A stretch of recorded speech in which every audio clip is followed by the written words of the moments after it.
वैसे महाराष्ट्र में जो कुछ हो रहा है उसके लिए सिर्फ शिवसेना और एमएनएस ही जिम्मेदार नहीं है। हकीकत यह कि ठाकरे परिवार अगर हंगामा खड़ा कर अपना मतलब साध रहा है तो कांग्रेस चुप रहकर अपना उल्लू बिठाने की कोशिश कर रही है। कांग्रेस की जुबान से शब्द फूट रहे हैं तो सिर्फ इसलिए कि बिहार में विधानसभा चुनाव होने वाले हैं।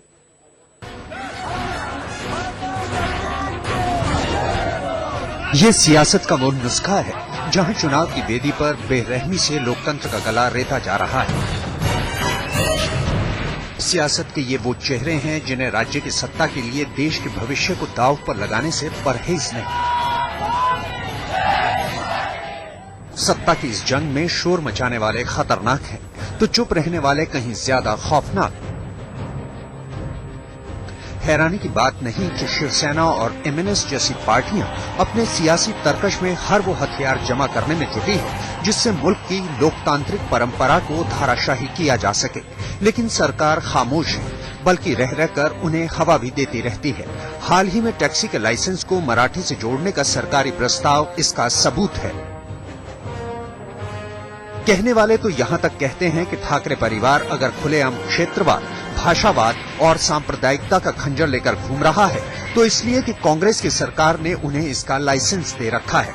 हकीकत तो ये है कि महाराष्ट्र की सियासत में क्या सत्ता और क्या विपक्ष, हर कोई सिर्फ अपना सियासी गणित फिट करने में जुटा है। और ये सिर्फ इत्तेफाक नहीं है कि शिवसेना और एमएनएस की जहरीली सियासत को लेकर राहुल गांधी और महाराष्ट्र की सरकार की नींद ऐसे वक्त खुली है जब बिहार में विधानसभा चुनाव करीब है।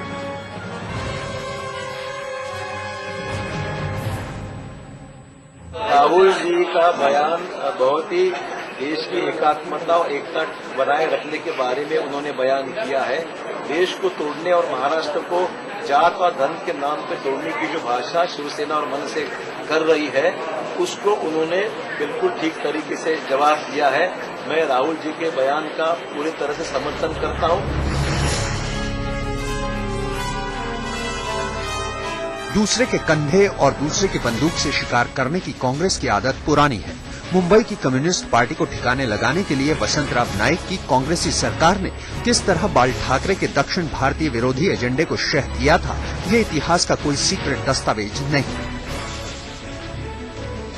पिछले विधानसभा चुनाव से पहले कांग्रेस ने एक बार फिर वही नुस्खा दोहराया जब उत्तर भारतीयों के खिलाफ राज ठाकरे की मुहिम को वो मौन समर्थन देती रही। चुनाव में शिवसेना के वोट बैंक को कमजोर करने की कांग्रेस की चाल यहां भी कामयाब हुई। अब चुनाव का अखाड़ा महाराष्ट्र से हटकर बिहार पहुंच गया है, इसलिए राहुल बिहार में घूम घूम कर ठाकरे परिवार को कोस रहे हैं। ये तो तय है कि सियासत के इस खेल में सत्ता के लिए मारामारी हमेशा चलती रहेगी, लेकिन हमारा सवाल तो ये है कि इस खेल में देश हित को दांव पर लगाने का सिलसिला कब बंद होगा। मुंबई से साहिल जोशी के साथ आज तक ब्यूरो।